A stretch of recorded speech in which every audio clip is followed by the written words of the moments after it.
रविवार का दिन था। सुबह सुबह नैना अपने बिस्तर पर लेटी हुई थी। कल की बातों को सोचकर वह उसे फिर से ताज़ा कर रही थी। कैसे चारों ओर उसकी प्रशंसा हो रही थी। उसके कानों में अभी भी तालियों की गूंज सुनाई पड़ रही थी। एक सितार वादक की इससे बड़ी क्या चाह हो सकती है, वो भी जब आप अभी स्कूल में हो। तुम अभी भी बिस्तर पर क्यों लेटी हो?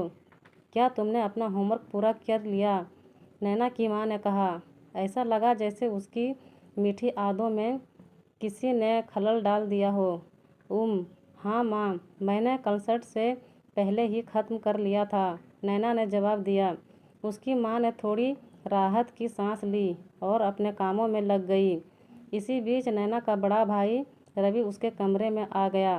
तुमने तो कल कमाल ही कर दिया। मुझे पूरा यकीन है कि एक ना एक दिन तुम बहुत बड़ी सितार वादक बनोगी और पूरी दुनिया तुम्हारा नाम जानेगी। यह कहते कहते रवि का सीना गर्व से चौड़ा हो गया। पता नहीं क्या होगा, मैं इस बारे में कुछ कह नहीं सकती, नैना ने बुदबुदाते हुए कहा। माँ चाहती है कि मैं अपनी पढ़ाई पर फोकस करूं, क्योंकि परीक्षा भी काफ़ी नज़दीक है।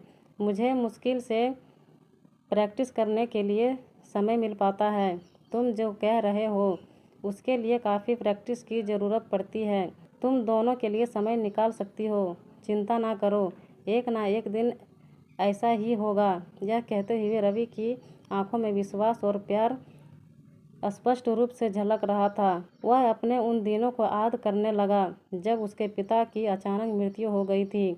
उसके बाद उसे डांसर बनने का सपना छोड़ना पड़ा। हालांकि उसने एक बीपीओ में काम करना शुरू कर दिया था, फिर भी वह उन दिनों को कभी भूल नहीं सकता। कैसे स्कूल में होने वाली विभिन्न प्रतियोगिताओं में उसने जीत हासिल की थी।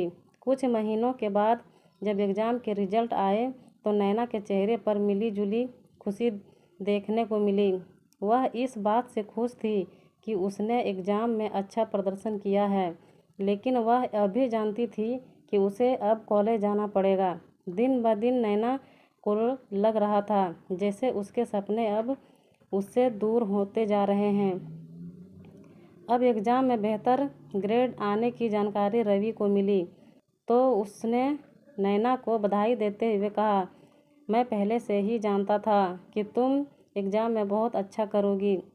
थैंक्स भाई, लेकिन अब मुझे ऐसा लग रहा है कि अपने सपने को अलविदा कहने का समय आ गया है, क्योंकि पढ़ाई को और अधिक गंभीरता से लेने की ज़रूरत है। नैना ने निराश होकर कहा। हाँ तो ठीक है, तुम एक अच्छे कॉलेज में जाओ और खूब पढ़ाई करो, लेकिन सितार भी बजाओ, रवि ने कहा। आओ मैं तुम्हें कुछ दिखाना चाहता हूँ। वह नैना को पकड़कर अपने कमरे में ले गया, जहाँ एक टेबल पर सितार पड़ा था।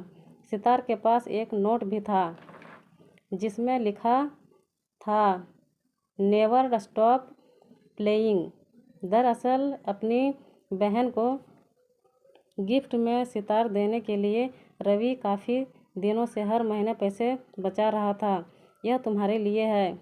इस सप्ताह के बाद तुम्हारे लिए मैंने सितार सिखाने वाले की भी व्यवस्था कर दी है, रवि ने कहा। यह देखकर नैना को कुछ समझ में नहीं आ रहा था कि वह क्या कहें, लेकिन उसके आंसुओं ने सब कुछ जाहिर कर दिया।